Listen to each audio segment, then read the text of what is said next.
열왕기상 18장 41절부터 46절 말씀 마음을 집중하시고 함께 읽어보십니다.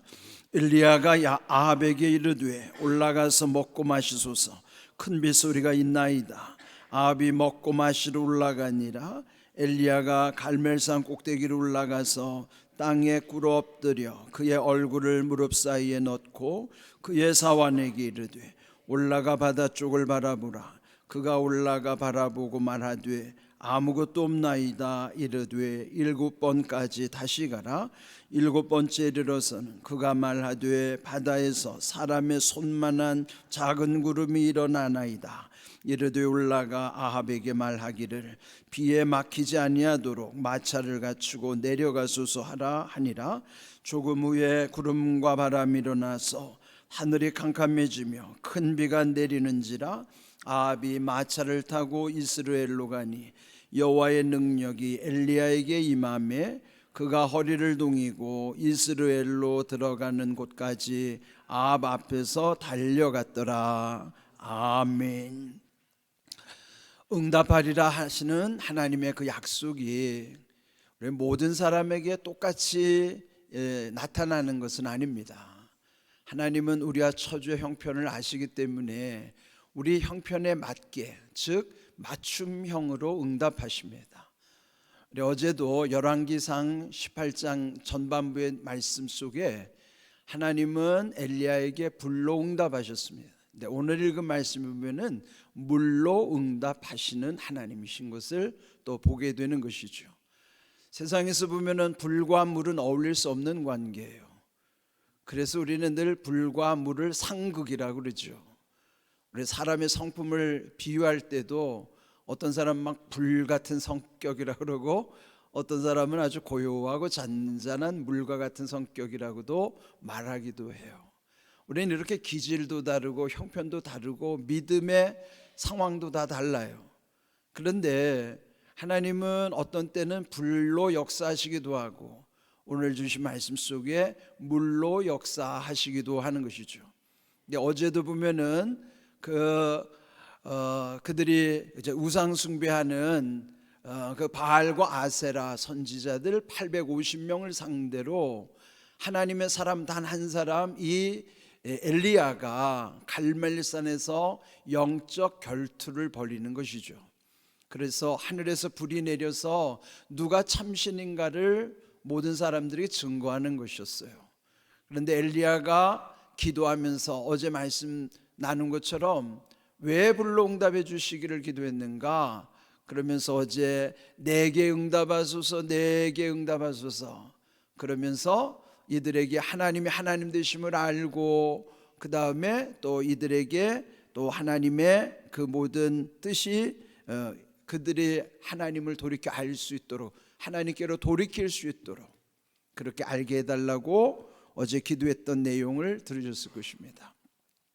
그 기도에 하나님은 불로 응답하셨고, 그런데 그 불의 응답이라는 것은 세상의 모든 이치는 보면요, 불 자체가 모든 것을 이루게 하는 동력이에요. 여러분, 우리 이제 차를 타고 다니는데 차가 그냥 움직이는 게 아니잖아요. 그 안에 불이 있으니까 움직이는 거예요. 그래서 세상의 모든 것은 불의 동력을 만들어서 움직여가는 힘이 되는 것이죠. 그렇지만은 실제로 불의 응답보다 더 중요한 것은 물의 응답이에요. 왜냐하면 물이 있어야 영혼이 살아나는 것이죠. 그렇지만은 또 하늘에서 불이 내리는 것과 하늘에서 물이 내리는 것은 우리가 경험한 대로 보면은 때때로 하늘에서 비가 내리는 것에 익숙하기 때문에 물의 응답에 대해서는 그냥 보편적으로 쉽게 생각하죠.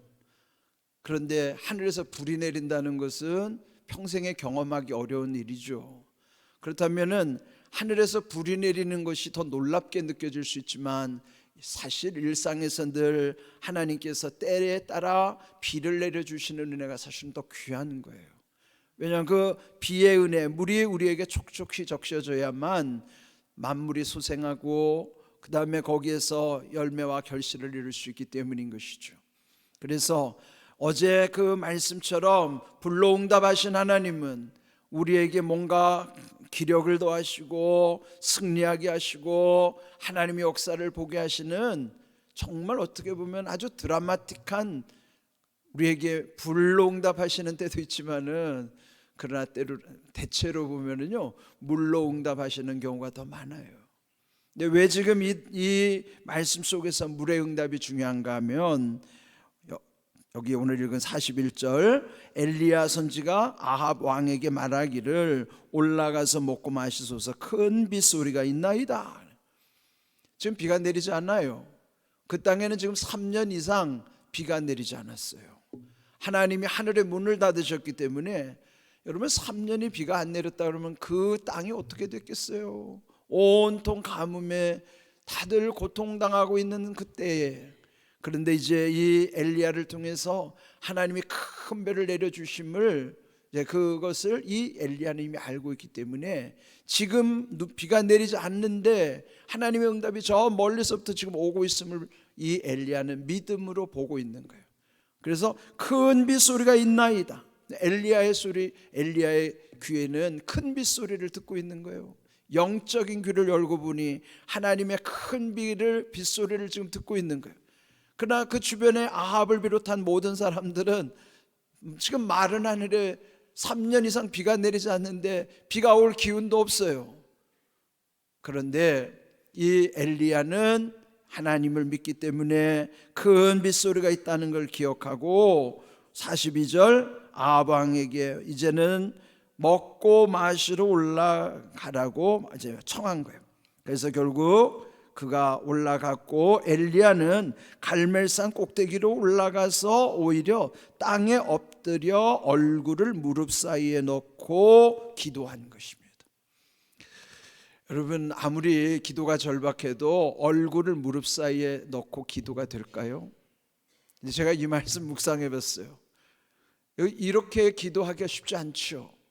근데 여러분, 물리적으로 이렇게 기도하려고 하지 말고 이 의미를 잘 생각하세요.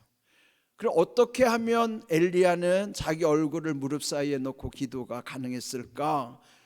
갑자기 이렇게 되지는 않았을 겁니다. 그는 적어도 얼굴이 무릎 사이로 들어가려면요 2가지가 가능해야만 얼굴이 무릎 사이로 들어갈 수 있어요.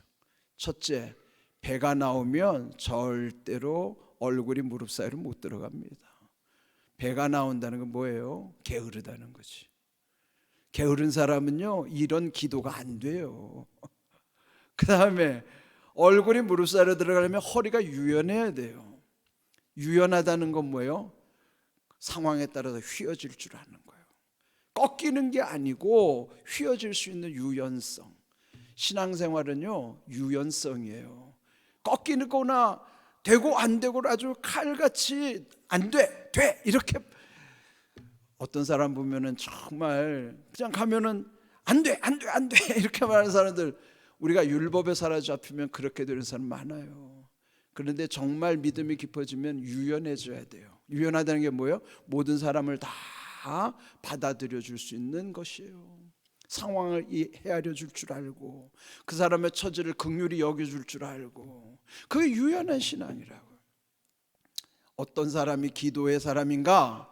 배 나온 사람이 아니에요. 게으르면 안 되고 유연해야 된단 말이에요.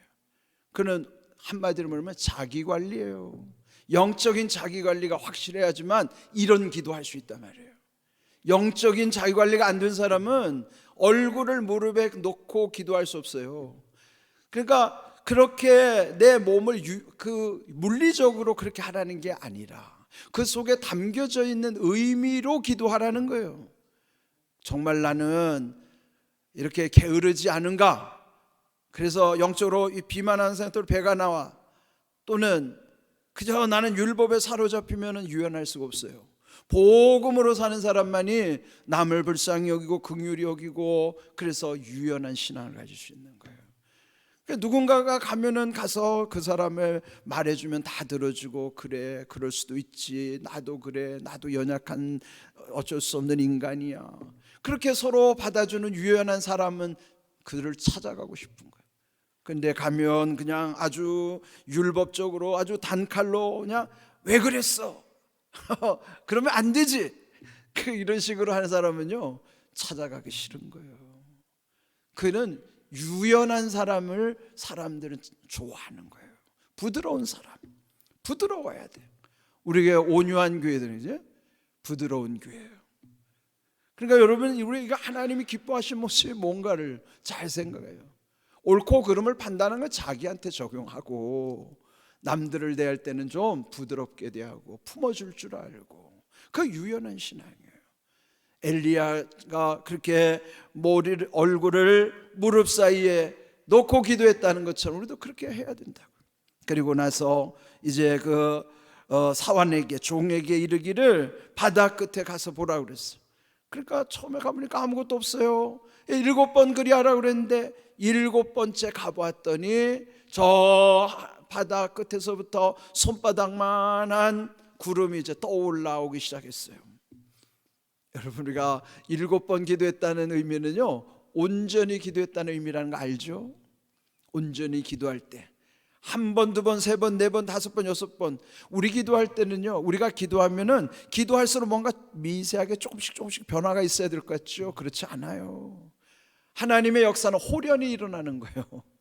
7번째 기도했을 때 호련히 나타나는 게 겨우 손바닥만한 구름 하나 떠오른 거죠.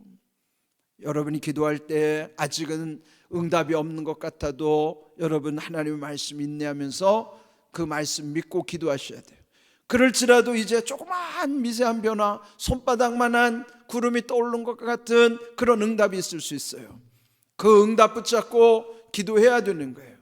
그럴 때 그 구름이 일어나서 결국은요 큰 비가 내렸다. 45절 큰 비가 내리는지라 그랬습니다. 여러분이 큰 비의 역사가 결국은 3년 이상 그 가물었던 땅에 하나님의 은혜가 쏟아지게 하시는 거예요. 그 땅을 살리게 하시는 거라고. 그래서 우리가 오늘 이 말씀 속에 기억해야 되는 것은 하나님의 은혜의 때 우리가 어떻게 해야 되는가? 스가랴 10장 1절 우리 함께 읽어봅니다. 봄비가 올 때에 여호와 곧 구름을 일게 하시는 여호와께 비를 구하라. 무리에게 소낙비를 내려서 밭의 채소를 각 사람에게 주시리라. 아멘. 지금 우리가 계절로도 봄이지만은 여기에 이 약속의 말씀 붙잡고 그 비가 내리려면 먼저 구름이 일어나야 된다. 그러면 하나님은 구름을 일게 하신다고 그랬어요. 그러니까 구름이 일게 하시는 게 손바닥만한 작은 구름이라 할지라도 그걸 믿음의 눈으로 응시할 수 있어야 돼요. 그런데 아합은 하나님이 보여주는 것도 보지 못하는 사람이에요. 믿음이 없으면요 이 손바닥만한 작은 구름의 의미를 깨달을 수 없죠. 그러나 늘 믿음의 눈으로 주님을 바라볼 때, 믿음으로 바라볼 때는요 내 주변에 나타나는 아주 미세한 작은 변화를 통해서도 하나님이 지금 어떻게 역사하시고 있는가에 대한 깨닫는 은혜가 있단 말이에요. 그러므로 구름을 일게 하시는 여호와께 비를 구하라. 그 구름 속에 뭐가 들어있어요? 비가 들어있는 거예요. 우리에게 주신 응답 주시는 하나님이 지금 역사하고 계시다는 걸 기억하십시오. 그런데 기도하지 않으면 안 돼요. 아무리 지금 큰 빗소리를 듣고 있는 엘리야라고 할지라도 그러나 자기도 얼굴을 무릎에 끼고 그렇게 간절하게 기도했기 때문에 하나님의 그런 능력을 경험한 것처럼 하나님 우리에게 주신 약속만 믿고 기도하지 않으면 안 되는 거예요. 약속을 믿었으면 그 약속을 붙잡고 기도해야 돼요. 그래서 구름을 일으키시는 여호와께 비를 구하라. 오늘 이 말씀 기억하십시오. 우리 함께 따라볼까요? 구름을 일게 하시는 여호와께 비를 구하라. 그렇습니다. 응답에 쌓이는 구름이고 비를 구할 때 응답을 이루시는 거예요. 그럴 때 그 소낙비의 은혜 가운데 땅의 모든 채소들을 통해 각 사람에게 주신다는 거예요. 그런 소산을 우리에게 얻게 하시겠다는 것이죠. 여러분은 이번에 응답하리라는 주님의 약속을 바라보면서 우리가 어떻게 해야 될 것인가? 우리의 기도의 바른 모습, 바른 기도의 모습, 그 다음에 우리의 믿음으로 말씀과 결부될 때에 그 말씀을 이루시고자 하는 하나님의 약속 믿고 말씀대로 이루시는 은혜와 복을 또 체험하시고 간증하시고 누리시기를 주님의 이름으로 축복합니다. 아멘.